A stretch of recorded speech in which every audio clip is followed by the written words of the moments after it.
لب السوالف اعترافي بالخطأ للشاعر محمد بن جويعد الأكلبي.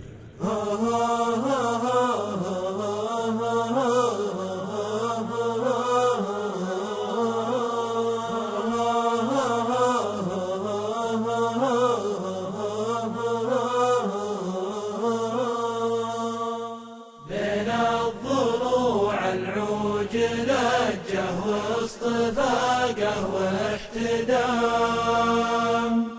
لجت حيام الطرش لا لجت على الركوى الضمي، اسبوع حاديها الظما القتال ملعون الرسام، ولا لقت مشرب ولا بسنة القضي حمي، والوجد متعبني ومدخلني متاهات الظلام، يا وجد روحي من بعض الأخطاء وحزني وعدمي، أخطيت ما حسبت للي قلت في بعض الكلام،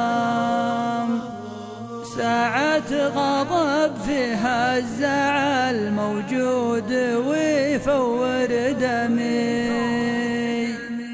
خذني عنادي من وعي فكري لمرحلة الخصام، وابليس ما قصر علي بالراي وعيوني عمي، أخطيت في كلمة لها وقع مثل وقع السهام، في حق شخص صحبته للطيب دايم تنتمي، ليته رخيص كان ما يلحقت يا نفسي ملام، الموت مالف المحاني لا وزين ولا سمي،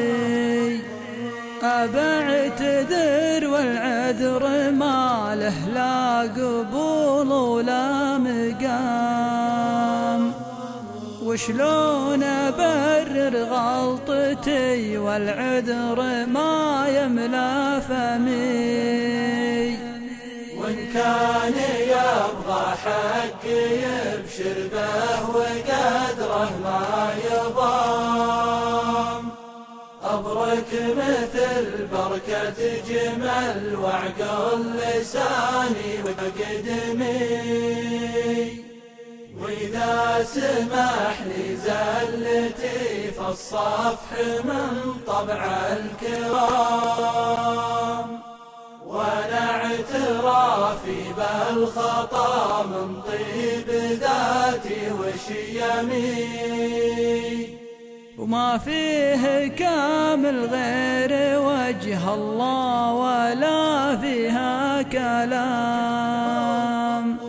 أصيب واخطي وانثني للحق لاني يادمي، وما فيه كامل غير وجه الله ولا فيها كلام، أصيب واخطي وانثني للحق لاني يادمي.